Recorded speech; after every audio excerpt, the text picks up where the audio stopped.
오늘은 네 번째 교회인 띠아테이라 교회 사자에게 이런 제목으로 말씀 나누겠습니다.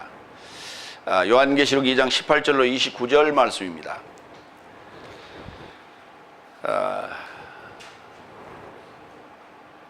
사도 요한이 본 일곱 교회와 일곱 교회의 사자에게 말씀하시는 이 말씀이 오늘 이제 네 번째 띠아테이라. 우리 이제 개혁성경은 도와디라 이렇게 나왔어요. 한글이 굉장히 부드러워요. 한글에 오면 이렇게 순화가 돼가지고 띠아테이라가 도와디라 됐어요. 도와디라 하니까 어째요? 좀 누워있는 것 같은 느낌이죠. 근데 띠아테이라 하니까 뛰는 느낌이 들고요. 그죠? 말이라는 게 이렇게 어감이 전혀 이렇게 반대되는 어떤 의미가 이렇게 될 수도 있다. 느낌이. 생소하고 습관이 잘 안 되겠지만은 자꾸 입에 붙이다 보면 그게 원어 발음이 된다. 띠아테이라. 다 같이 띠아테이라. 예, 첫 번째 계시록 2장 18절로 19절 노력, 사랑, 봉사, 믿음, 인내가 많은 띠아테이라 교회 사자에게. 그렇죠. 교회에 처음 나오면 열심히 합니다. 왜냐하면 배워야 되니까. 그러다 보면 때로는 실수도 하고요. 또 여러 가지 또 너무 열정이 너무 이렇게 과욕을 부리기도 하고 그렇습니다. 그런데 이제 어느 정도 시간이 흐르다 보면 점점 그 열정이 사라지고 있어요. 열정이 사라지고 있어요. 오늘 여기 띠아테이라 교회를 보면 노력, 열심히 일하고 사랑, 봉사, 믿음, 인내 참 좋은 말들을 다 써놨어요. 이것이 처음 시작 때보다 훨씬 지금 많다라고 하는 얘기를 했어요. 먼저 이 띠아테이라라는 단어의 의미를 좀 살펴보도록 하겠습니다. 띠아테이라라는 한 단어는 고통의 냄새 또는 희생이라는 뜻을 가지고 있는데요. 고통의 냄새, 여러분 고통의 냄새는 어떤 냄새가 날까요? 우리 고통의 냄새가 고통의 냄새가 있습니까? 그런데요, 이 냄새를 맡으려면요, 저기 화장터에 가시면 이 냄새를 맡을 수 있어요. 그게 인간이 시체가 썩을 때 가장 냄새가 고약하다고 합니다. 다른 동물보다도 특별히 우리 인체의 이 썩을 때 냄새가 더 고약하다고 그래요. 왜냐하면 죄를 많이 져서 그런가 봐요. 먹는 것도 아주 골고루 이것저것 많이 먹잖아요. 일반 동물들이 먹지 않는 것들 많이 먹지 않습니까? 약도 많이 먹고요. 그렇죠? 일반 동물들 커피도 잘 안 마시는데 우리는 커피도 잘 마시고 아이스크림도 먹고 그렇죠? 별거 다 먹어요. 하여튼 중국에 가면 희한한 요리들이 많잖아요. 싹스핀도 있고 상어알도 있고 제비집도 있고 이런 여러 가지 하여튼 골고루 다 먹어보니까 그런 것들이 다 이제 이렇게 희석이 돼가지고 고약한 냄새를 내는 것 같아요. 결국은 이게 이 고통의 냄새라고 하는 게 인생의 냄새예요, 이게. 그러니까 우리가 이런 것들을 버리면, 이런 것들을 씻어내게 되면 우리가 정결하게 되고 거룩하게 된다라고 하는 거예요. 그런 요소가 도대체 어떤 요소일까? 지금 첫 번째 에베소 교회, 두 번째 스미르나 교회, 세 번째 페르가모스 교회 모두 공통적으로 지금 언급하고 있는 내용이 뭐냐면 간음에 대해서 얘기하고 있어요. 음란에 대해서 얘기하고 있어요.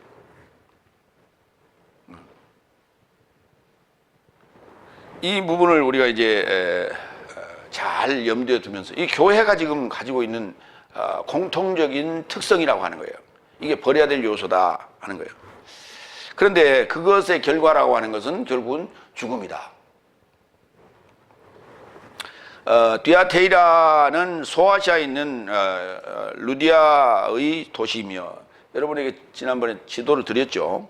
옛날에는 펠로피아 또는 유이피아라고도 했고 지금은 아키사르라고 부르는데요. 마게도니아 헬라인들의 식민지였다. 헬라의 식민지였다. 이 도시는 리쿠스 강변의 사대와 버가모 사이에 있다. 사대는 이제 다음 주에 나올 겁니다. 페르가모스와 사대 사이에 위치하며 그곳의 산업은 주로 자주 장사와 자줏빛 염색 기술, 염색 기술, 옷감을 염색하는 그런 기술. 이 얘기가 이제 사도행전 16장 14절에 사도 바울이 2차 전도 여행을 이제 가게 되는데, 그게 이제 빌립보 지방, 마게도냐, 저 흑해 바로 밑에 거기를 건너가잖아요. 건너가니까 이제 첫 번째 성인 빌립보 성에 도착했는데, 거기에서 이제 그 성 밖에 기도처가 있는가 하여 밖에를 나가 보니까 그 물가에, 강가에 그 여인이 하나 있었는데, 그 여인이 바로 루디아라고 하는 여인이었죠. 자주 장사였다고 그랬어요. 근데 그 사람이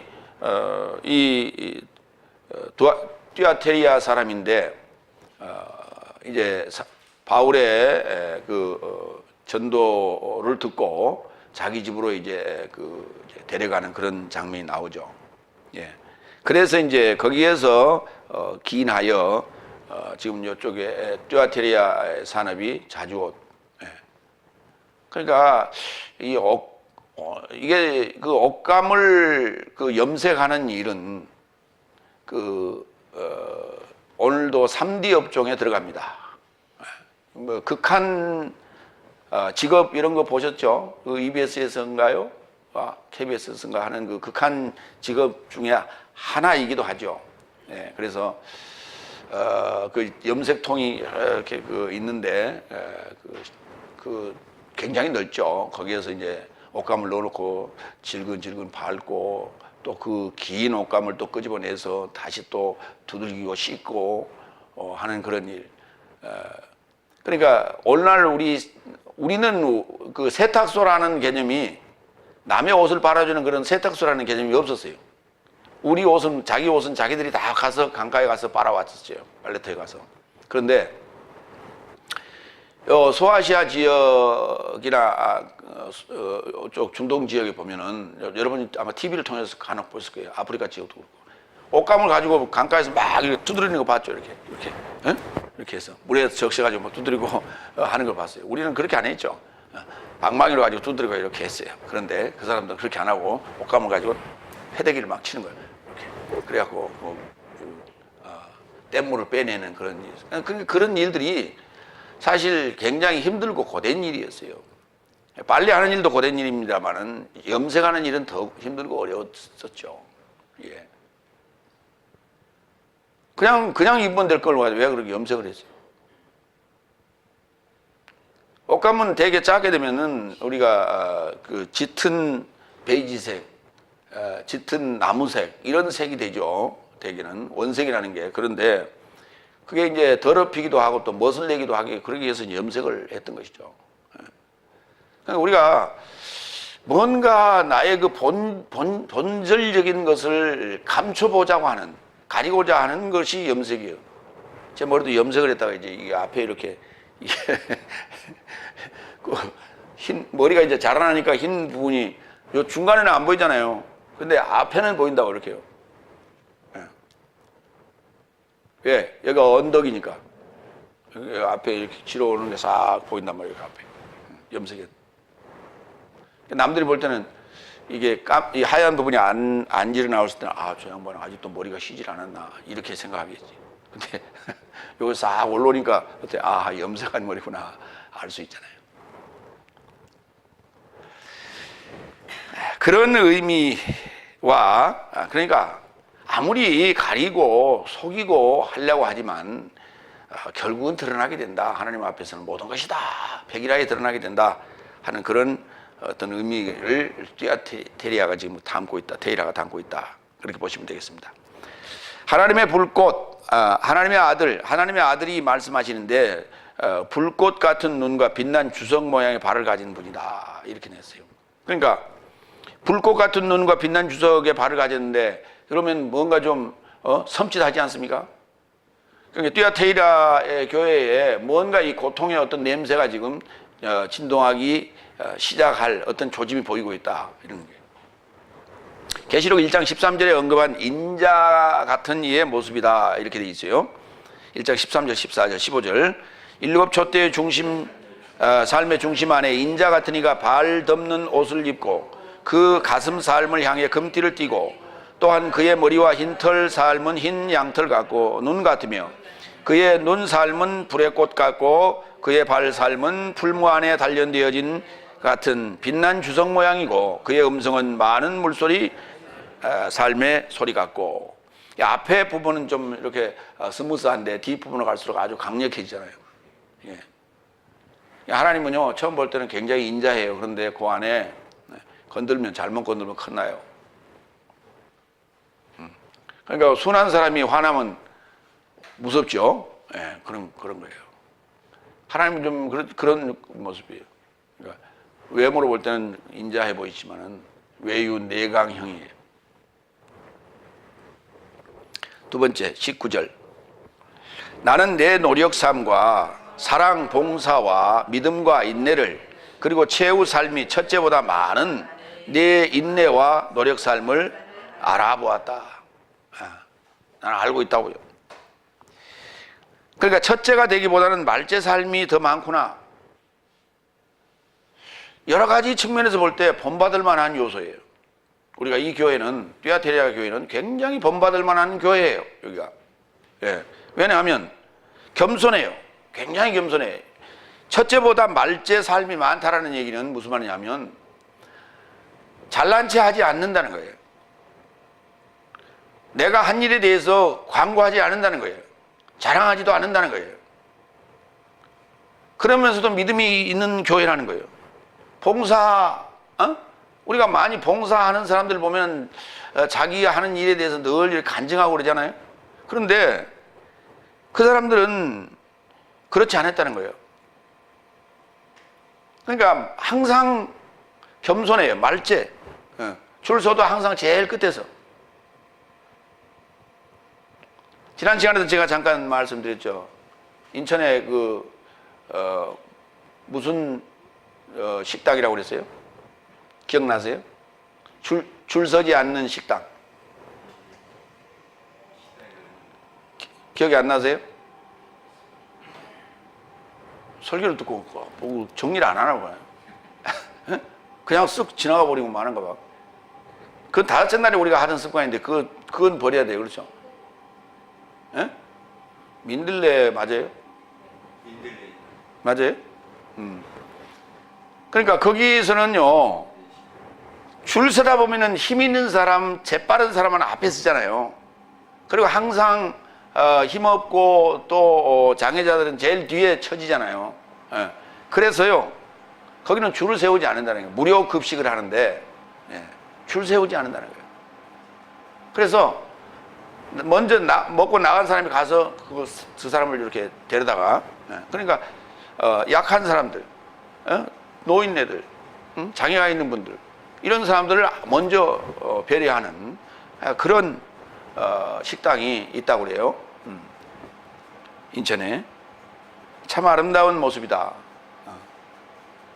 그러니까 자기들이 하는 일에 대해서 그렇게 들리지도 아니하고 또 자랑하지도 아니하고 또 앞서지도 아니하고 늘 항상 뒤에서 일하는 그러한 교회. 띠아테이라. 띠아테이라 하니까 아까 뛰라고 그러니까 제일 앞서가는 것 같지만은 그렇지 않았다는 거예요. 마가복음 9장 34절 볼까요? 그러자 저 삶이 침묵하더라. 왜냐하면 길 안에서 서로를 향해 누가 더 큰가 하는 토론하였기 때문이었다. 예수께서 앉으사 12삶을 불러서 그 삶에게 이르시되 누군가 첫째로 있기를 원한다면 모든 삶의 말째 최후의 모든 삶의 봉사자로 있을 것이다 그랬어요. 그러니까 첫자가 되기를 원하느냐? 항상 겸손하라. 모른 척, 아닌 척, 예. 항상 말석에 서라. 왜 예수님께서 하신 말씀이 있잖아요. 잔치에 갔을 때 초대를 받았거든. 항상 상석을 비워두고 말석에 앉아 있으라. 그러면 사람들이 아이고 왜 거기 앉아 계십니까? 이쪽으로 앉으세요. 그때 자리를 이동해라. 예. 근데 그게 아니라 다 가면 그냥 이제 아예 그 예절을 모르는 사람도 있어요. 간혹 예절을 내 자리가 어딘지를 잘 모르고 그냥 다 거기 앉는 사람이 있어요. 그죠? 그러나 이제 그 예절을 배우지 않는 사람이고 나는 이제 자기가 그 자리 임자일 거라고 생각하고 그 자리에 턱 앉았는데 나중에 보니까 더 높은 양반이 오면 어때요? 일어나야 되잖아요. 겸연쩍게. 그러지 말고 항상 가면은 말석에 앉으라. 그러면 아무도 없을 때는 어떻게 해요? 그래도 말석에 앉으라. 예수님께서 늘 그런 게 겸손하셨다는 얘기예요. 그런데 이러한 뚜아테리아 교회가 이러한 정신을 갖고 있더라. 그리고 이런 삶을 살고 있더라. 야고보서 4장 10절. 주 앞에서 낮추라. 그리하면 주께서 내 삶을 높이실 것이다. 예, 주님께서 가장 낮아졌어요. 하나님께서 그 높으신 분이 인간의 모습으로 하고 와서 인간의 모습 중에서도 가장 낮은 저 십자가에 처형되는 수모를 겪으셨어요. 그냥 처형된 게 아니에요. 싹 등장해가지고, 싹 등장해서 우리 교수형 당하듯이, 교수형 당할 때는, 대기하고 있다가, 싹 등장을 합니다. 혼자 등장한 게 아니라, 아이고, 양쪽에 딱 팔짱 끼고 와요. 이런 거 안 메고 와요. 그렇죠? 딱 팔짱 끼고 와서, 그거야 딱 세우고, 목에 딱 걸면, 딱 앉아서 할 말 딱 합니다. 마지막 유언하세요. 그러면 이제 유언하게 되는 것이죠. 그러고는, 이제 종교의식을 합니다. 기독교인은 목사님이 기도를 하고, 불교인은 스님이 하기도 하고, 그렇게 해서, 이제 최종적으로 교도소장이 사형을 집행하세요. 그럼 버튼 딱 눌러서 그냥 가는 거예요. 마지막 가는 그 모습의 그 최종적인 어떤 예의예요. 그게 망자에 대한 예의.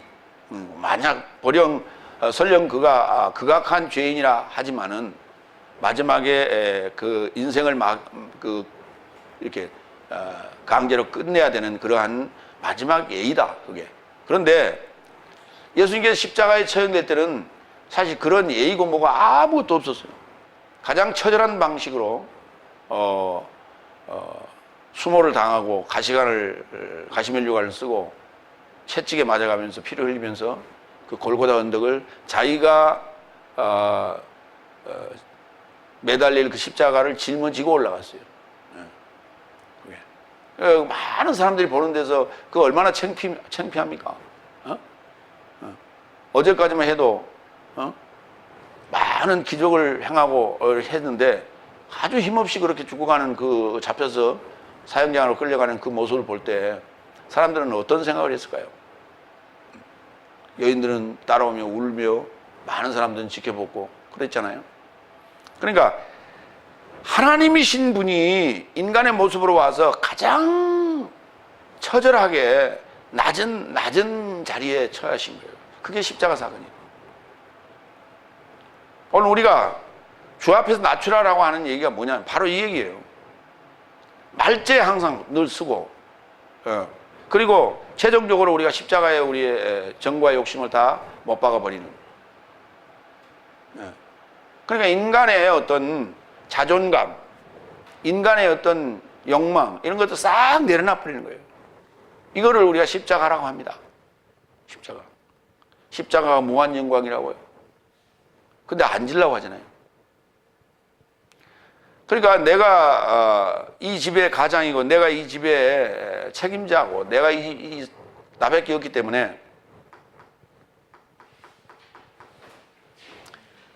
내가 아니면은 이거를 책임질 사람이 없다. 그래서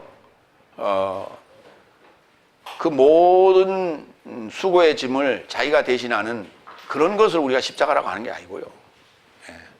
내가 모든 나의 인생의 자존감을 다 내려놓는 것이 바로 십자가 사건이다.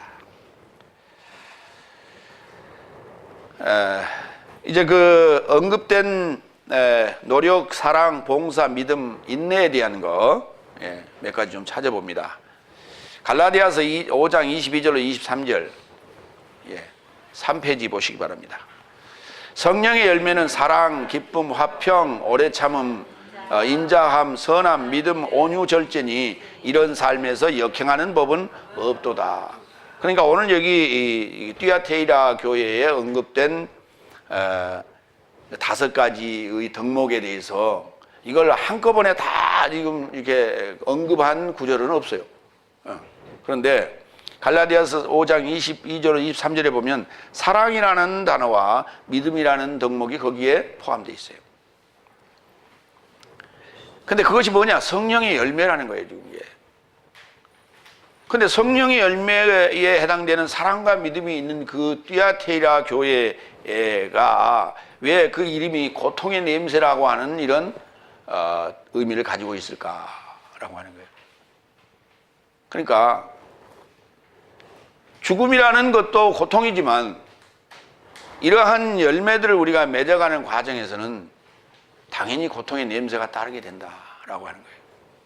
그냥 나는 그냥 주님 뜻대로 주님이 가신 길 그 따라서 그렇게 가겠습니다라고 산다고 해서 아무 생각도 없고 아무 탈도 없고 그저 그렇게 되는 게 아니에요.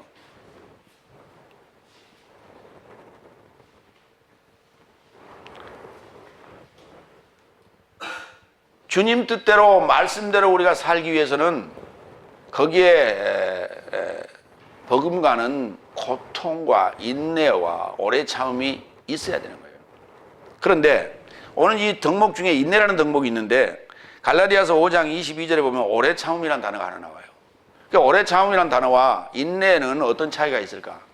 오래 참음이라는 단어는 노를 멀리 한다는 거예요. 노를 멀리 하는 것을 오래 참음이라고 그래요. 그러니까 화를 내야 될 걸, 진노를 해야 될 것을 하지 아니하고 그걸 꾸준히 참고 견디는 거예요, 그게. 그러니까 그런 것들이 참고 견딜 때 속에서는 뭐 하겠어요? 불이 나겠죠? 불이 나요. 자, 이런 것들이 결국은 고통의 냄새다, 이렇게 말할 수가 있죠. 환난, 인내에 대해서 좀 볼까요? 로마서 5장 3절로 4절. 뿐만 아니라 오히려 내 삶은 환난 안에서도 자랑하나니 환난은 인내를, 인내는 연단을, 연단은 소망을 이루는 줄 알기 때문이다. 환난은 인내를, 그러니까 환난을 견디는 것이 인내예요. 화를 참는 것은 오래 참음이라고 표현했고요. 환난을 견디는 걸 인내. 그러니까 뭐뭐 아래에서 내가 오랫도록 머무르는 거예요. 뭐 아래에서 머무르는 거예요. 여러분 군인들 왜 그 프로 있죠? 주일날 오후에 하는 거. 진짜 사나이. 거기에 보면 왜 해병대 같은데 간혹 나오죠. 거기 뭐 해병대 거기도 나오지만 뭐 해병대 종종 나와요. 그렇죠? 근데 해병대에 보면은 바닷가에서 해변에서 그 받는 훈련 중에 자기들이 가는 그 보트 있죠. 공보트. 그 공보트를 이렇게 두 줄 딱 서가지고 머리에다 이거 쫙 거기서 밥도 먹고 그러잖아요. 그거 얼마나 힘들겠어요. 한번 생각해 보세요. 그러니까 여럿이 이렇게 한 뭐 8명, 6명 정도 이렇게 3명 양쪽에 이렇게 있는데 이렇게 6명 있으니까 한 사람 좀 이렇게 해도 괜찮겠죠? 이렇게 살짝 하면요, 그 두 사람은 얼마나 힘들겠어요. 그 힘이 두 사람에게 다 이게 하중이 가기 때문에. 그러니까 그렇게 할 수도 없는 거예요. 그게. 키 작은 사람은 유리하겠죠. 키 큰 사람이 불리하고. 그러니까 안배를 잘해야 되겠죠. 어쨌든 간에 키가 적든 크든 간에 그게요. 그걸 이고 견뎌야 되는 거예요. 그걸. 이게 인내라고 하는 거예요. 이게 인내라고 하는 거예요. 그러니까 오래 참음과 인내는 구분되겠죠. 그러니까 반드시 환난에 대한 어떤 인내. 그 다음에 인내를 자주 하다 보면 그것이 연단이 돼요. 단련이 돼. 그렇죠? 단련이 돼서 어떤 소망을 갖게 된다. 우리가 소망을 이루게 된다 하는 내용으로 로마서 5장 3절에 4절에 있어요. 그러니까 여기에 어떤 고통이라고 하는 요소가 지금 담겨져 있잖아요. 이런 덕목도 가지고 있더라, 디아테이라 교회가. 다음 에베소 4장 11절로 12절. 그리고 그가 사도 사함도, 예언자 사함도, 복음 전파자 사함도, 목자 사함도, 교사 사함도 성도의 완전함을 향하여 주셨으니 이는 봉사의 일에 이르러 그리스도스의 몸의 건물에 이르고자 합니다. 그러니까 이런 직분을 준 게 사도직, 예언자직, 복음 전파자직, 목자직, 교사직을 준 것은 성도를 완전케 하는 데 목적이 있다. 그런데 이것은 다 뭐냐 그랬더니 이거 계급이 아니에요. 계급이 아니라 봉사의 일이다. 봉사의 일. 이 일이란 말이 뭐냐면 에르곤이라고 하는데 오늘 여기 본문에 일이란 단어가 굉장히 많이 나왔어요. 그 일이란 에르곤이란 단어는 에르가조마이 노력하다라는 단어에서 와요. 일하는데 그냥 노력하지 않은 자가 어디가 있어요? 야, 저분은 참, 우리 왜 간혹 왜 TV 같은 데 보면 그 어떤 숙련자들, 숙달된 사람들 그거 왜 달인이라 하고 생활의 달인이라 하고 나온 거 봤죠. 근데 그게요, 얼마나 노력을 했으면 그렇게 보지도 않고 그냥 싹싹싹싹 이렇게 일 잘하잖아요. 그렇죠?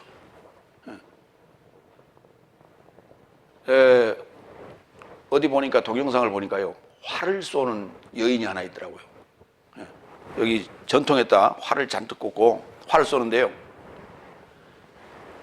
바로 땡겨, 이게 잡고 가서 끼어가지고 바로 나가요. 그냥 이게 가능해? 왜? 활을 잡으면 손 위에다 얹어야 되잖아요. 이쪽에 손 잡는데. 그렇죠? 그리고 나서 거기까지는 좋다고. 이 쉬에 끼워야 되잖아요. 그거를. 근데 바로 나가요. 그냥 잡고는 바로 나가. 잡고 바로 나가. 그러니까 얼마나 연습을 했으면 그렇게 자동으로 그저 나가느냐 이 말이에요.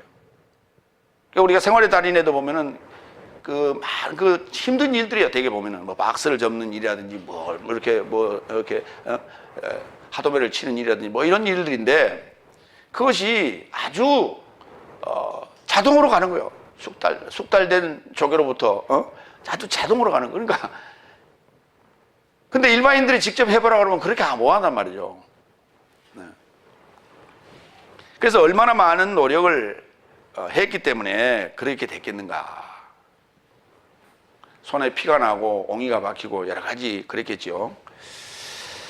근데 이런 일들을 우리가 인내하면서 노력을 해야 될 것은 뭐냐 하면 성도를 완전케 하는 일이요, 그리스도의 몸을 세우는 일이다. 그러니까 세상살이가 다 그렇듯이 우리가 하나님 나라에서 하나님의 형상을 이루어가는 것도 그저 그렇게 쉬운 일이 아니다라고 하는 거예요. 쉬운 일이 아니다. 이와 같은 덕목을 가진 띠아테리아 교회 사자에게 지금 이 글을 쓰고 있다. 두 번째로 가겠습니다. 요한계시록 2장 20절로 23절. 음녀 이에자벨을 묵인하는 역행. 네. 이걸 이제 거스린다는 단어로 쓰기도 하고, 역행이라 제가 이제 그렇게 번역을 했는데, 카타라는 단어인데요. 아래로 내려간다는 거예요. 네. 여러분, 온도계가 아래로 내려가면 좋아요? 올라가는 게 좋습니까? 네? 온도계 수온주가 내려가면 좋아요? 올라가면 좋아요? 네? 상황에 따라 다르겠죠. 상황에 따라 달라요. 그런데 그 연말이 되면은 왜 그 기부금 그 수은주 있죠. 예. 그 수은주가 올라가는 게 좋아요? 내려가는 게 좋아요? 그건 당연히 올라가는 게 좋겠죠. 예. 그러니까 올라가는 게 좋을 텐데 그게 내려온다면 이게 역행이거든요. 여기 카타라는 땅이 내려간다 이런 의미예요. 올라가는, 우리는 지금 올라가는 게 우리에게는 목표입니다. 왜냐하면 부활이라는 단어가 다 이 아나라는 의미가 있어요. 아나, 올라간다는 의미가 있어요. 그러니까 일어서다, 아니스테미, 일어선다는 단어, 아니스테미, 아나타시스, 요거 다 이제 부활이라는 단어로 쓰고 있는데 올라간다는 거예요. 그러니까 거기에 반대에 해당되는 거니까 카타는 역행이라 이렇게 풀이를 했습니다. 먼저 세 번째 20절. 그러나 너의 적은 역행하는 삶을 나는 갖고 있나니 이는 내 종 삶을 가르침과 미혹되어 행음하고 우상제물을 먹도록 스스로를 예언자라 말하는 아내 이에제벨을 너는 묵인하고 있다. 그러니까 띠아테이라 교회의 사자가 지금 역행하는 삶을 갖고 있는데 그것이 뭐냐 그랬더니 스스로 예언자라고 말하는 이에제벨, 우리가 이제 일반적으로 말하는 이세벨이에요. 그 이세벨을 너는 묵인하고 있다. 갑자기 왜 이세벨이 여기 살아났어요? 응? 열왕기 하에서 죽었는데 왜 갑자기 이세벨이 나타나요? 그러니까 이게 이제 이런 것이 보면 이제 성경의 난해예요. 구약에 지금 아합 왕의 그 부인인데 그가 죽었거든요. 죽었는데 왜 갑자기 이세벨이 나타나요? 그러니까 이세벨이라고 하는 우리는 인물만 지금 생각을 하고 있지, 그 사람이 가지고 있는 그 사람의 이름적인 의미, 이름의 개념, 의미는 우리는 생각을 하지 않았다. 사건으로만 이해했다는 거예요. 그럼 성경이라고 하는 것은 하나님께서 우리에게 지금 하시고자 하시는 어떤 일 또는 하나님의 형상을 우리로 만들어가는 그 과정에 있어서 그러한 내용들을 지금 이걸 의인화시켜 놓은 거예요. 의인화시켜 놓은 거예요. 그런데 우리는 그것을 의인화된 사건들을 사건으로만 기억을 하다 보니까 와, 구약에서 이세벨이 죽었는데 왜 갑자기 나오지? 이렇게 지금 우리가 생각할 수밖에 없는 거예요. 의인화된 그 의미를 우리가 이해한다면 아하, 충분히 여기서 언급할 수 있겠다라고 생각이 되는 것이죠.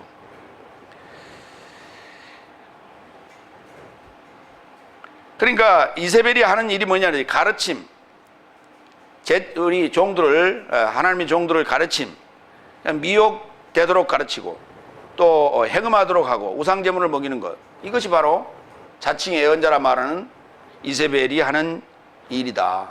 그런데 그러한 그 삶을 사자가 묵인했다는 거예요. 그걸 묵인했다고 하는 거예요.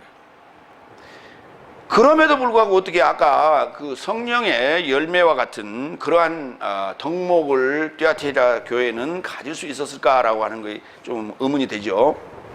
이에제벨, 헬라어로는 이에자벨, 다 같이 해봐요. 이에자벨이라고 하는데 왜 헬라어로는 그걸 이에자벨이라 했을까요? 이제벨을 그걸 번역이 안 돼서 그랬을까요? 이제벨을 충분히 번역할 수 있어요. 그럼에도 불구하고 그렇게 했어요. 그러니까 그것은 헬라어로 음력하는 과정에서 그들의 언어적 그 특성이다, 이렇게 이해를 하시면 돼요. 이에제벨, 히브리어로는 이제벨입니다. 이제벨이라는 단어의 뜻은 이 아니다 라는 접두사와 자발, 존경하다 또는 영화롭다라는 단어의 합성어예요. 그러니까 영화롭지 못하다, 존경스럽지 못하다, 이런 뜻을 가지고 있다. 그래서 그 행동을 보면 그냥 알 수가 있는 거죠. 그러니까 이세벨의 아버지가 이름을 그렇게 지어놔서, 잘못 지어놔서 그런 행동을 했을까요? 아니, 한번 보세요. 아버지가 딸이 낳았는데 딸의 이름을 그렇게 지는 사람이 어디가 있어요? 자기 딸을 영화롭지 못하다, 존경받지 못하자, 이렇게 이름을 지는 사람이 어디가 있어요? 그러니까 그렇게 짓는 사람은 없어요. 그 사람이 그리고 이 미개한 사람도 아니고 무지한 사람도 아니에요. 왕이요. 왕의 딸이에요. 이세벨이. 근데 왕이라는 사람이 그렇게 무지막지하게 이름을 그렇게 지었을까요? 못생겨서 그랬을까요? 아니. 그러니까 성경에 나오는 인물들의 이름의 의미는 필연적인 것이다. 이건 필연적인 거예요. 그러니까 그걸 인물로 보지 말아라. 인물로 보면 그런 이제 이상한 해석이 나오는 거예요. 자, 존경하다 또는 영화롭다라고 하는 단어를 한 군데 살펴봅니다. 이게 자발이라는 단어예요. 창세기 30장 20절. 레아가 가로되 하나님이 내게 후한 선물을 주시도다. 내가 남편에게 6 아들을 낳았으니 이제는 나의 남편이 나를 영화롭게 하리라 하고 그 이름을 스불론이라 하였으며. 자, 그런데 여기 지금 번역을 좀 이 개역 성경에는 잘못해 놨어요. 나와 머물 것이라. 나와 머물 것이다. 아니, 한번 생각해 보세요. 지금 아내가 넷이에요. 그렇죠? 야곱이. 아내가 넷인데, 그 중에서 지금 레아가 6을 낳았죠. 사실 7을 낳았어요. 딸까지. 지금 사내 A만 6이에요. 그렇죠? 네. 그러니까, 레아가 좀 이 생산 능력이 좋아서 그런지 어쩐지 모르지만은, 이 아들 숫자로만 계산한다면 야곱이 레아 방에 훨씬 많이 들어갔다는 얘기예요. 그렇잖아요. 근데 동생 라헬도 있죠. 그 다음에 레아의 몸종도 있죠. 비라도 있죠. 실바도 있죠. 그렇잖아요. 거기 전혀 못 가게 한다는 건 좀 그렇잖아요. 근데 나의 남편이 나와 이제 항상 머물겠다라고 그렇게 이름을 지어서 스불론이라고 지었다고요? 이게 그 해석을 잘못 해놨어요. 여기가. 그러다 보니까 스불론이라는 단어도 이게 머무는 자 이렇게 지금 잘못 번역을 해놨어요. 자발이라는 단어가 머물다는 게 아니라, 예, 그러면 이세벨이면 어떻게 되는 거예요? 머물지 않는 자 이렇게 되네요. 이상해지잖아요, 자꾸만. 자, 이사야서 9장 1절을 가겠습니다. 여기 창세기 30장 20절 스불론에 대한 얘기가 이사야서 9장 1절에 더 보충 설명이 나옵니다. 전에 고통받던 자들에게는 흑암이 없으리로다. 옛적에는 여호와께서 스불론 땅과 납달리 땅이 멸시를 당하게 하셨더니 후에는 해변길과 요단 저편 이방의 갈릴리를 영광스럽게 하셨느니라. 카바드. 이게 이제 캐보드가 되면 영광이라는 단어가 되는데요. 예. 그러니까 스불론이라는 단어가요.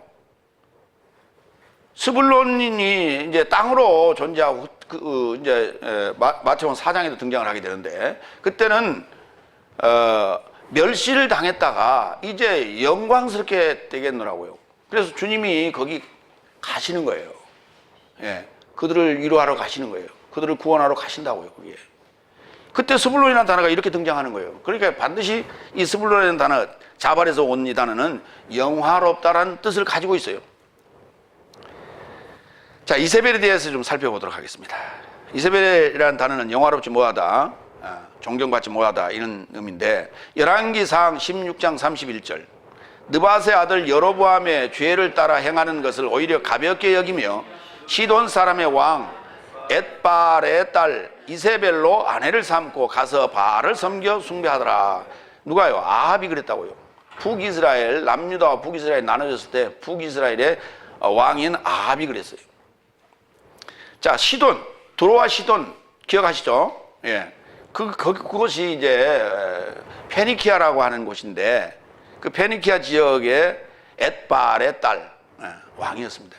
그러니까 우리가 생각하는 우리 대한민국 같이 이렇게 큰 나라, 이게 왕이라고 생각하면 안 돼요. 거기만 딱 왕이다 이렇게 생각할 게 아니라, 일정 어느 부족 형태로 갖추고 있고 조그만한 지역 형태, 성 형태를 띠고 있다면 그게 왕이에요. 그게 그 통치자가 왕이라고 그래요. 그래서 우리는 왕하면 너무 크게 생각하는데 그렇게 생각 안 해도 되겠습니다.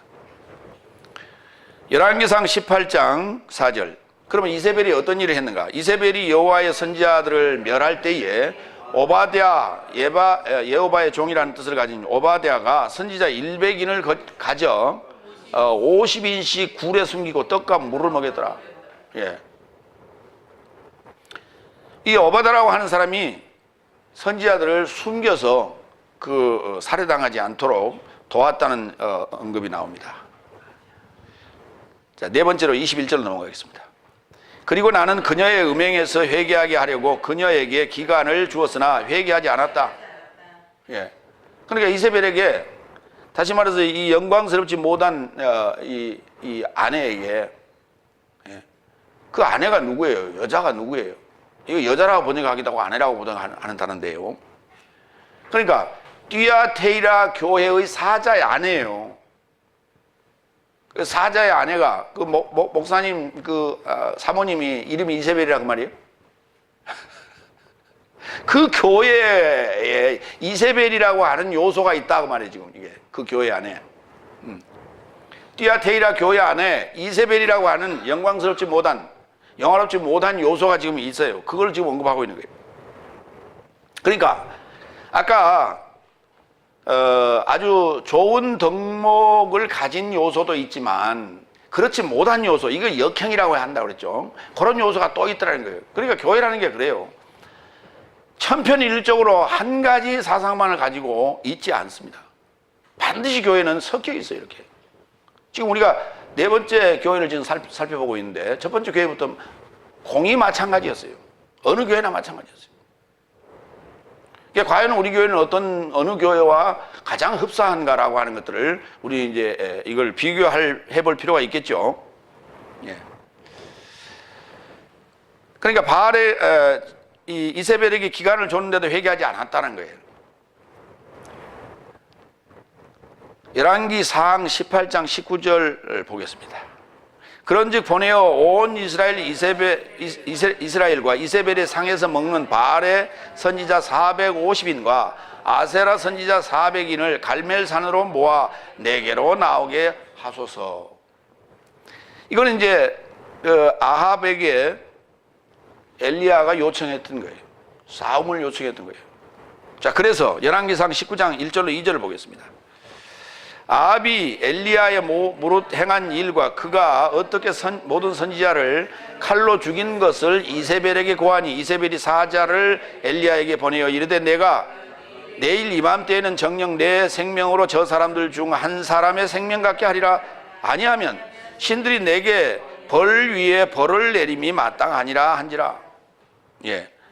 그러니까 우리가 갈멜산에서 이 바알 선지자 450인과 아세라 선지자 400인을 다 죽이잖아요. 엘리야가. 근데 그 사실을, 그거는 뭐냐면 경고였어요. 하나님이 아합과 이세벨에게 하는 경고였어요. 회개하라고요. 그런데 이 사건에 대한 얘기를 전해 들은 이세벨이 엘리야를 죽이겠다는 거예요. 죽이겠다고요. 내가 이세벨을 죽이지 않으면은 나한테 벌이 내리겠다. 그래서 결국은 이세벨을 죽이지 못했죠. 자기 말대로 됐어요, 사실은. 그게 이세벨은 죽이지 못하고 자기는 죽게 됩니다.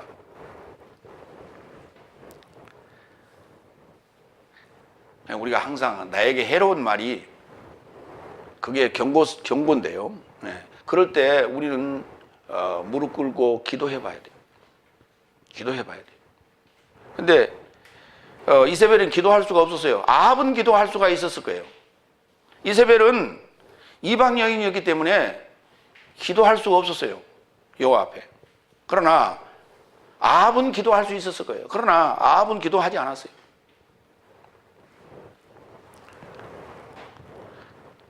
다섯 번째 22절 가겠습니다. 보아라, 나는 그녀를 침상에 이르고자 던지고 그녀와 결합하여 간음한 삶도 만일 그의 행위 삶에서 회개하지 않으면 큰 환난에 이르고자 던진다.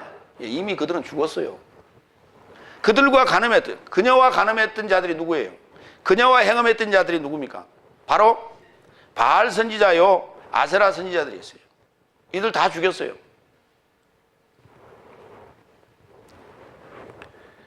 그런데 여기 이세벨도 죽습니다. 열왕기하 9장 3, 4절 보겠습니다. 3, 4절 이하.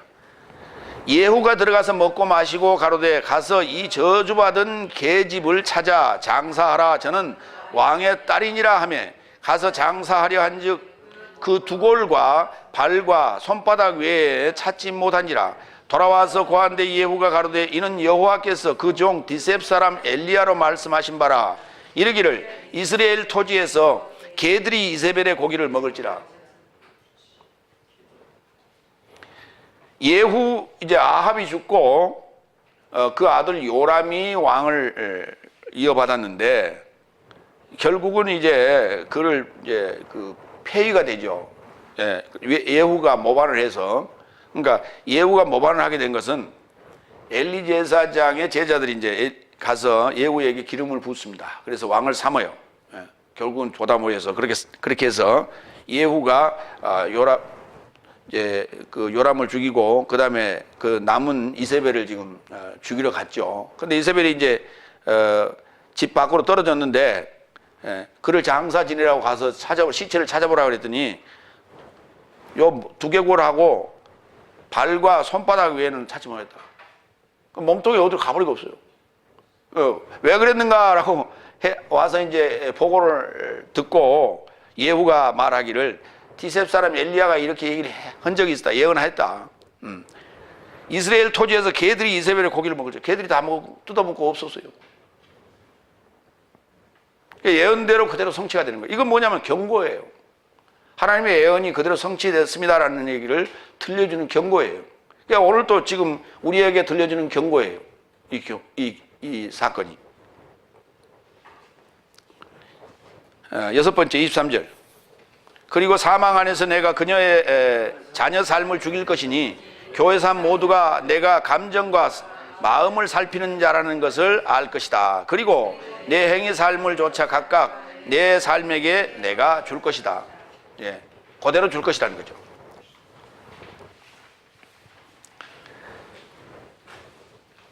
여기 지금 제가 감정이라고 했던 부분은 의지로 좀 바꿔주시기 바랍니다.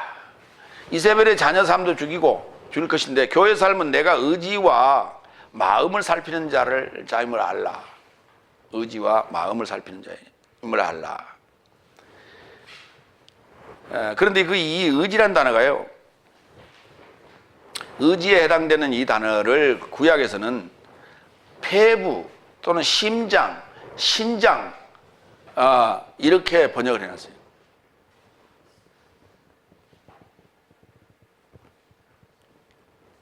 사실 이게 다 어디 있어요? 우리 뱃속에 들어있는 거 아닙니까? 네. 마음은 어디가 들어가 있을까요? 응? 마음은 어디가 있어요? 머리가 있어요. 우리가 이거는 가슴이라고 그러죠. 그렇죠? 예. 근데 마음은 어디 있다고 그래요? 몰라요. 어디가 있는지. 그러니까 우리가 마음이 어딘지도 잘 모르는 그 마음도 하나님께서는 살피시고 우리 이 몸뚱아리 속에 들어있는 어떤 장기 속에 뭐가 있는지도 다 살피고 계신다는 거예요. 근데 그것을 신장이라 했다, 심장이라 했다, 폐부라 했다 여러 가지로 했어요. 장기라고 그렇게 이렇게 몰아서 보시면 되겠습니다. 그게 콜야, 켈야라는 단어인데요. 자, 먼저 에레미야서 11장 17절. 바알에게 분향함으로 나의 노를 격동한 이스라엘 집과 유다 집의 악을 인하여 그를 심은 만군의 여호와가 내가 그에게 재앙을 선언하였느니라. 예. 그러니까 하나님께서 가장 싫어하는 게 뭐냐면 요 간음이에요. 간음과 행음이에요. 그러니까 바알을 섬기는 것 자체가 이게 행음이에요.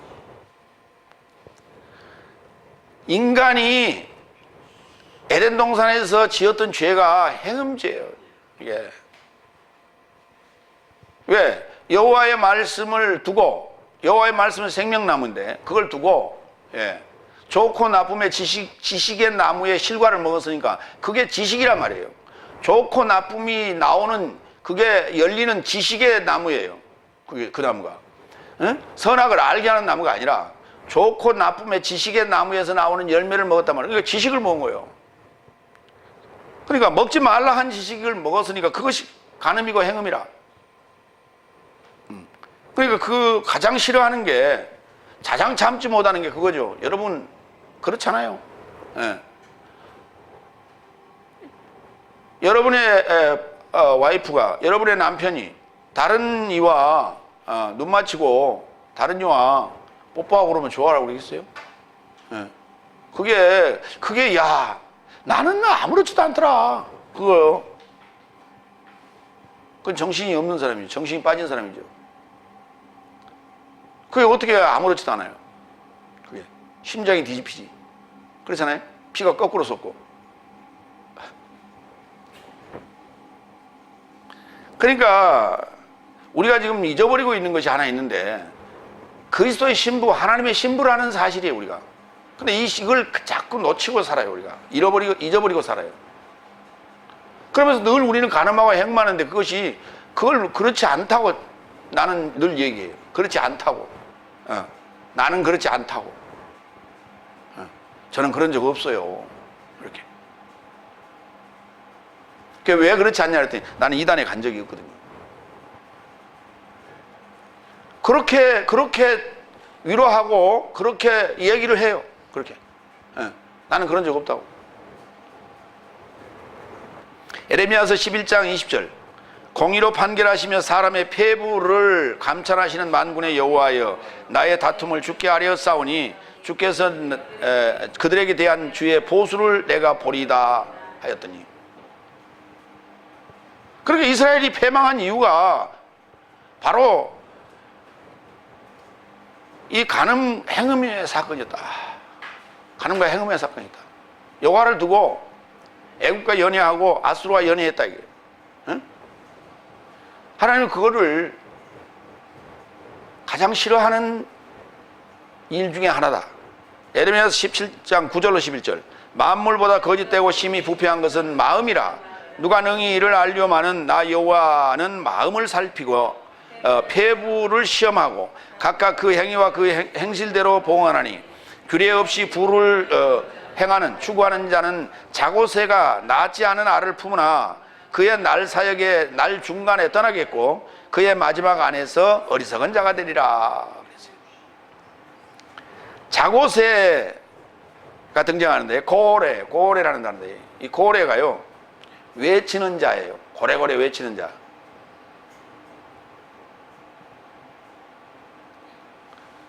그러니까 고래고래 외치다 보니까 뭐가 오기는 와요. 들어와.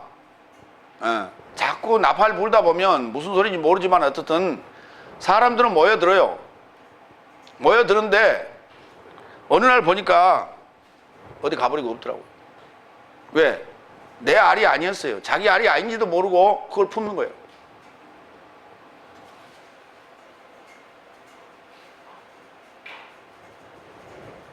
그것이 뭐냐 그랬더니, 규례 없이, 법 없이 부를 추구하는 자고새라고 그랬어요.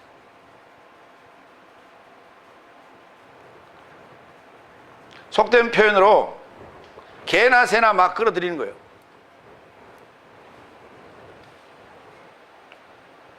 그러니까 숫자 많다 보면 코 묻은 돈도 돈이 돼요. 숫자가 많으면. 그걸 무시해서는 안 된다. 장사꾼들이 늘 하는 소리입니다. 코 묻은 돈이 이거 무시하는 게 아니다. 그래서요, 초등학교 앞에 가면은 10원짜리, 그 다음에 몇 원짜리 과자도 있죠. 그거 팔아요. 애들이요, 그걸 사 먹어요. 그걸. 엄마는 슈퍼에 가서 메이커 그 과자를 사주려고 그러는데 애들은 싫대. 그 가방에 넣고 다녀요. 그러면서도 문방구 앞에 가서 요 10원짜리 뽑는 거, 아니면 5원에 몇 개, 10원에 몇 개 주는 거, 그걸 사요, 그걸. 근데 그거 만드는 사람들은요, 그게 돈이 되니까 만드는 거예요, 그게. 그 10원, 우리는 어때요? 여러분 10원, 어디 가서 10원 받으면 어떻게 해요? 그 옆에 보면 통 하나 있죠? 기부금 통. 부르유 토끼. 그거 통 넣죠. 10원짜리. 100원짜리는 주머니에 넣고요. 애들 100원 주면 뭐라고 그래요? 애들 100원 주면 그런단 말이에요. 그런데 걔들이 10원짜리 가서 사 먹는다니까요. 걔들이.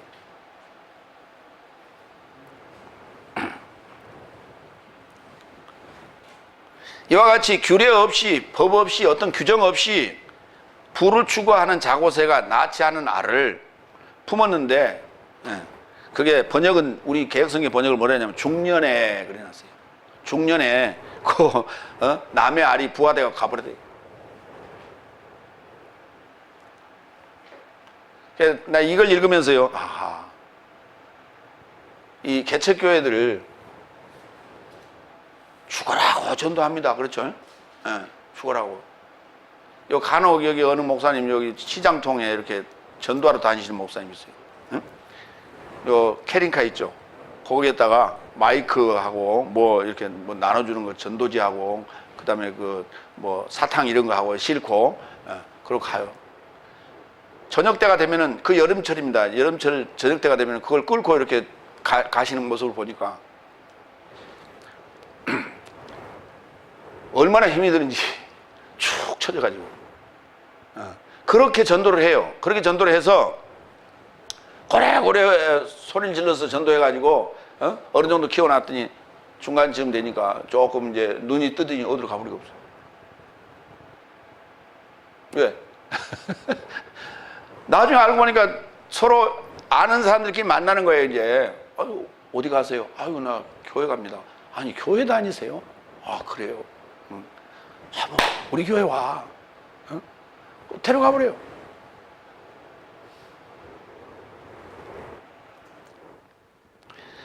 그런 그 생각이 나서 참 기분이 좀 이상했어요. 여기. 그런데 결국은 이게 하나님의 말씀으로 제대로 양육하지 않으면 이런 현상이 온다. 자고새와 같은 현상이 온다. 그러니까 먹고 살기 힘들더라도 제발 비굴하지 말자, 목회자는. 이런 얘기예요, 지금. 이게. 오늘 지금 이 편지가 어디 쓰는 얘기예요? 교회의 사자에게 쓴 편지란 말이에요, 이 편지가. 지금. 세 번째. 이기는 자와 노력 삶을 완성까지 지키는 자에게 이제 주는 상급을 또 항상 얘기합니다. 여기.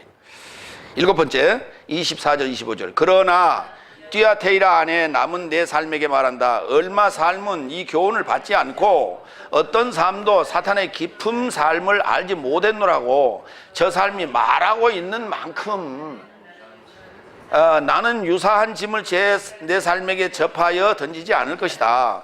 그럴지라도 내 삶이 가지고 있는 것을 내가 도착하기까지 붙잡으라. 그러니까 여기 경건한 사람들이 있는 것 같이 보여요. 그렇죠? 여기. 그런데 얼마 삶은 이 교훈을 받지 않았습니다. 나는 이세벨의 교훈을 받은 적 없습니다. 이렇게 말한다 이 말이에요. 어떤 삶은 사탄의 기품을 나는 알지 못합니다. 사탄하고 내가 이렇게 속닥속닥 한 적이 없습니다. 라고 저 삶이 말하고 있는 만큼 그래놨어요. 그러니까 그들이 아까 제가 얘기했잖아요. 나는 가늠한 적 없어요. 나는 이단 옆에는 가본 적도 없습니다. 걔들하고는 말도 안 붙입니다. 이렇게 말하는 만큼 그 말이에요. 그러니까 그것을 뭐예요? 인정해 주겠다는 거예요. 그렇죠? 그걸 감안해 주겠다는 것이지 실제 그렇다는 얘기가 아니에요. 왜? 조금 전에 뭐라고 그랬어요? 나는 마음과 장기를, 폐부를 다 감찰한다 그랬죠? 그런데 이렇게 말한다고 해서 그 속을 모르겠어요? 아시지? 다 알고 계신다니까. 그런데 너희들이 그렇게 말을 그렇게 하니까 내가 그렇다고 인정해 주마 그 말이에요. 자, 그런데 그렇다면 내가 너희들이 행한 그 짐을 너희에게 다시 이렇게 유사한 짐을 지우지 않겠노라. 그러니까 내가 도착할 때까지 네 삶이 가지고 있는 것, 네가 가지고 있던 것이 아까 뭐였어요? 아까 5가지 덕목이 있었죠? 그 덕목을 잘 붙잡고 있으라는 거예요. 그거. 그러니까 그걸 하면서도, 믿음 생활 하면서도, 인내 생활 하면서도, 사랑도 하면서도, 봉사도 하면서도 지금 또 한쪽으로는 이렇게 가늠했다 이 말입니다. 이게. 그런데 물어봤더니 나는 그런 적 한 적 없습니다. 그래, 그렇다, 좋다 치자. 그 인정해 주겠다 그 말입니다. 예. 19절에 언급한 그 5가지 덕목을 내가 올 때까지, 내가 도착할 때까지 붙잡으라 그랬어요. 히브리서 4장 12절로 14절.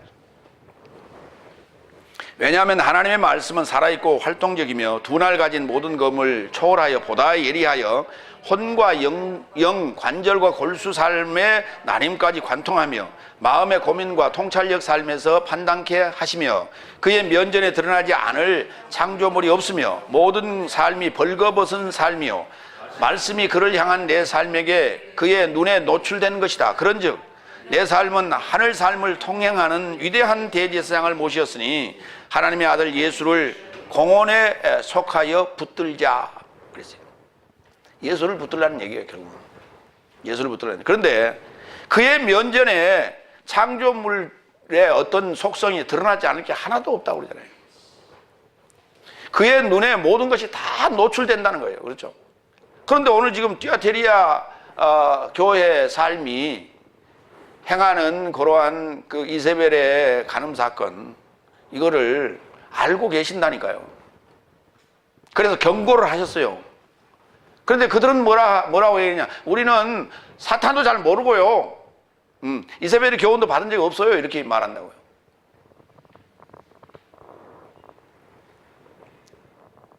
근데 뭐 때문에 그랬어요? 그러면서도 뭐 때문에 그랬냐? 그들이 아까 5가지 덕목 있죠?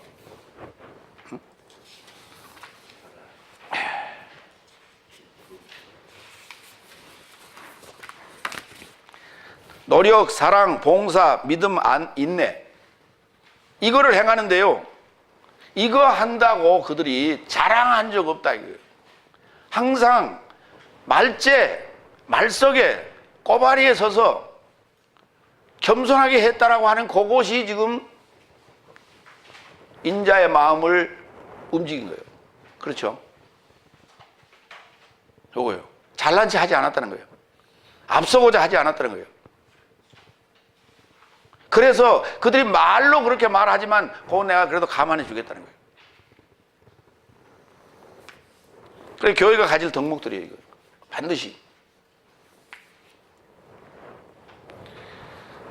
예수를 공원, 호몰로기아, 공원에 속하여 붙들자. 예수님이 하신 말씀 그대로 얘기하라는 거예요. 그렇죠? 그대로. 8번째, 26절로 29절. 그리고 이기는 자와 나의 일 삶을 완성까지 지키는 자는 열방 삶에 접하는 권세를 그에게 줄 것이니 그도 철지팡이 안에서 질그릇 삶이 부서지듯이 저 삶을 목양할 것이요 나도 아버지 곁에서 받았던 것 같이 나도 그에게 새뼈를 줄 것이다. 귀를 가진 자는 그의 영이 교회 삶에게 무엇을 말씀하시는지 들으라. 예, 들으라. 나의 일 삶을 완성까지 지키는 자. 그러니까 이게 우리 목표의 완성이라고 하는 거예요. 텔로스라는 중성명사예요. 우리가 중성화가 되어야 돼요.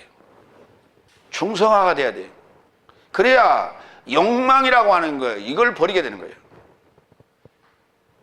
욕심, 욕망을 버리게 되는 거예요. 남자와 여자라고 하는, 남성과 여성이라는 성을 갖게 되면요, 둘 다 욕망이 있어요.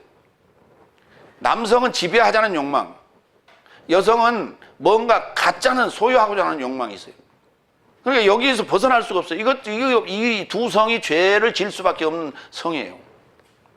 그런데 중성이라는 성은 그것을 초월할 수 있어요. 이게 완성이에요. 우리가 이 완성의 때까지 우리가 붙잡아야 될 게 뭐냐면 호몰로기야, 시인하는 거예요. 공헌하는 거예요. 그 다음에 아까 우리 5가지 덕목, 그거 붙잡아야지. 그리고 항상 우리가 말석에 앉는 겸손함이 필요해. 그리고 하나님의 일 요거 기억해야 돼요. 여기 언급되지 않았습니다만은 요 세 가지 일입니다. 가르치고 선포하고 치료하셨다고 하는 주님의 사역, 요 일. 예. 마태복음 4장 23절. 그리고 예수께서 전체 갈릴리아를 활보하시며 저 삶의 회당 안에서 가르치시며 나라의 복음을 선포하시며 백성 안에서 모든 병과 모든 약한 것을 치료하셨다. 예. 그러니까 가르치고 선포하고 치료하셨다. 가르치고 선포하고 치료하셨다. 전도가 아니에요. 예수님 전도하러 다닌 게 아니에요. 예수님께서는 후계론과 청지기에게 맡겨놓은 하나님의 상속자들을 이제 내가 데려가겠노라고 달라고 했죠. 전도하러 다닌 거 아니에요. 그러니까 예수님의 사역을 제대로 이해를 못하니까 그것도 전도라고 번역을 하는 거예요. 유대교인들이에요. 다 예수님이 다니신 곳이 다.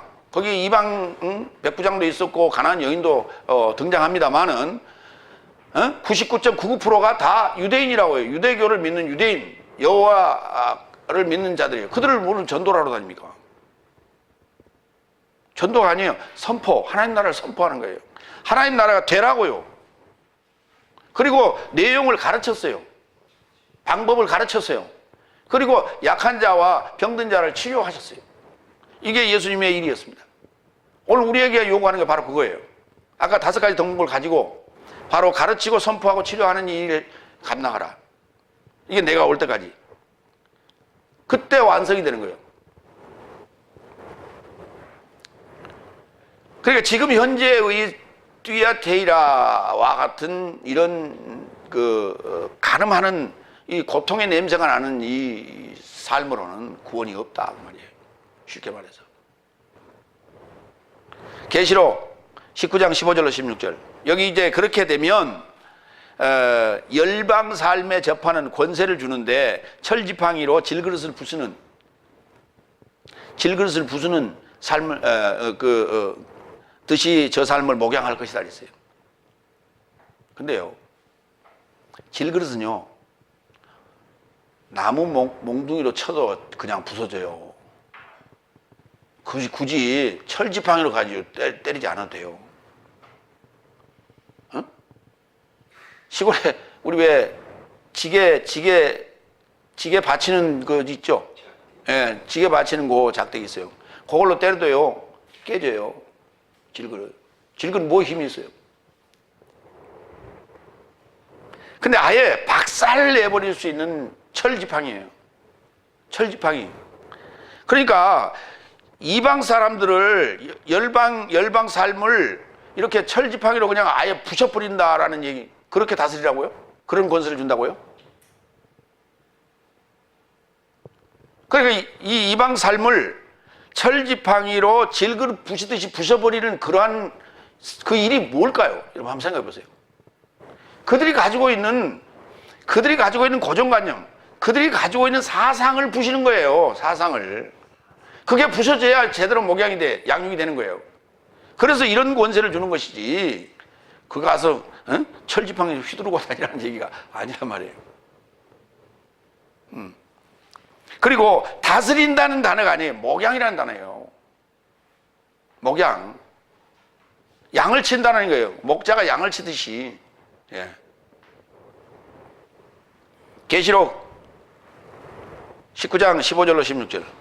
목양하는 문제. 그의 입에서 이한 검이 나오고 그것으로 만국을 치겠고 친히 저 삶을 철지팡이 안에서 목양할 것이며 친히 하나님 그 전능하신 이의 맹렬한 진노의 포도주 틀을 밟겠고 그 옷과 다리에 이름 쓴 것이 있으니 만왕의 왕이요 주인 삶의 주라 하더라. 만왕의 왕이요 주인 삶의 주인이라고요. 이게 그러니까 상속자가 되는, 다스리는 자와 상속자가 되는 권세를 주겠다라고 하는 거예요. 우리 모든 구원 얻은 자가 공히 가져야 될 권세입니다. 이게. 여러분 모두가 다 교회 사자가 다 돼야 돼. 나팔 부는 사자가 돼야 돼.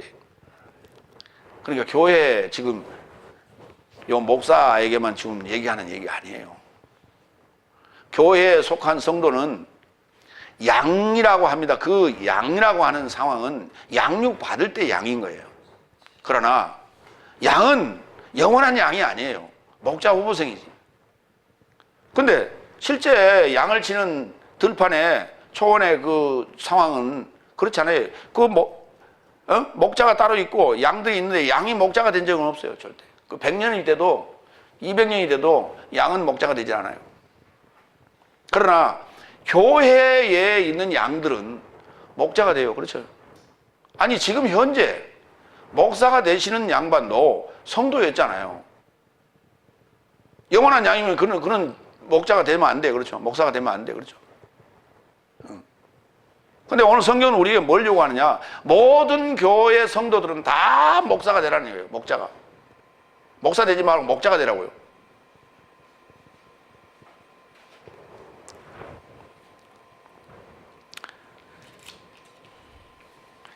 지키는 자에게는 이와 같은 그 완성까지 나의 일 삶을 지키는 자에게는 내가 새별을 줄 것이다. 새벽별이 있고요. 새별이 있고 그러는데 표현이 새벽별은요 별이 몇 개 있어요. 하늘에. 여러분 내일 아침에 일찍 일어나서 새벽에 하늘 한번 쳐다보세요. 별이 몇 개 있나.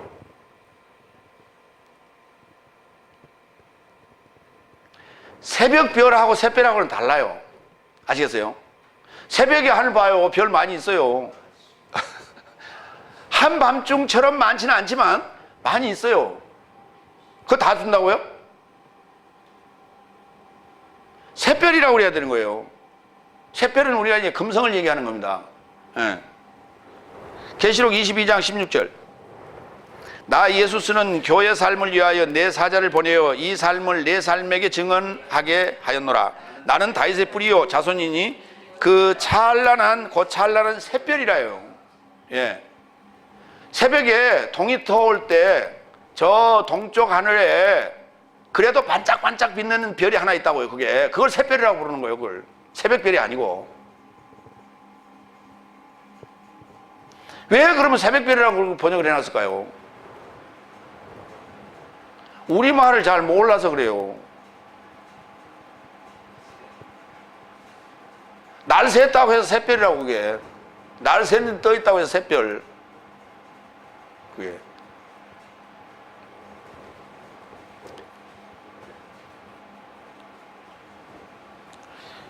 이거는요,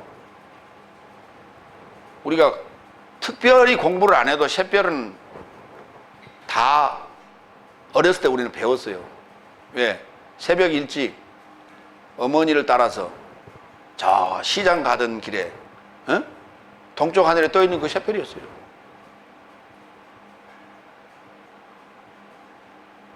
애들하고 저녁 내 날밤 새고 집에 돌아오는 그 동력 하늘에 떠 있는 그 새별, 우리는 그 맨날 얘기하고 살았어요. 유학 가서 새별 공부 별도로 하지 않아도 우리는 알고 있다니까요. 근데 어줍지 않게 배우면 이게 새벽별이라고 이렇게 하는 거예요. 이게. 이미 우리는 성경적인 언어들이 우리의 생활 속에 무수하게 있었어요. 그런데 그것이 어느 날부터인가 다 사라지기 시작했죠. 그러니까 언어가 사라진다는 얘기는 우리의 개념이 사라진다는 거예요. 개념이 사라지고 있어요. 하나님을 추구했던 우리의 요 사상적 개념이 사라지고 있는 거예요. 겨우 성경에만 남아있는 거예요, 지금. 근데 성경에 이렇게 잘못된 번역을 해놓으니까 성경을 읽어도 개념이 안 살아나는 거예요. 베드로후서 1장 19절. 또한 내 삶은 더 확실한 예언적 말씀을 갖고 있나니 그의 날이 새어 샛별이 내 삶 마음 안에 떠오르기까지 애매모호한 곳 안에 비치는 등불같이 주의하여 잘 행하라 그랬어요. 여기 샛별이라는 단어는 빛을 지녔다, 빛을 짊어지고 있다 이런 뜻을 가지고 있는 거예요. 이 단어는 샛별이라는 단어는 아니에요. 그런데 의미상으로는 이게 샛별에 해당된다고 볼 수 있는 거예요. 빛을 짊어지고 있다. 예. 그러니까 하늘에 빛난 별같이 우리가 선한 일을 하고 좋은 일을 하면은 하늘의 별같이 우리가 빛날 것이라고 했지 않습니까? 다니엘서에. 그런 의미로 이해를 하시면 되겠어요. 마무리합니다. 띠아테이라, 고통의 냄새가 납니다. 예. 회개하지 않으면 바로 그 냄새가 진동을 할 것입니다. 그러한 교회 삶의 사자에겐 음행을 회개하지 않으면 죽인다. 그리고 남은 삶에게는 나의 일, 선포, 가르침, 치유에 대한 것들을 붙잡고 또 그것을 완성 때까지 붙잡고 있으면은 이기는 삶이 되는데, 이기는 자가 되는데, 그들에게는 철지팡이의 권세와 샛별을 주겠노라. 샛별이 누구예요? 주님이 받은 그 샛별, 주님이신 샛별, 같이 동일한 권세와 자격을 우리에게 주시겠다는 거예요. 이게 구원입니다. 기도하겠습니다.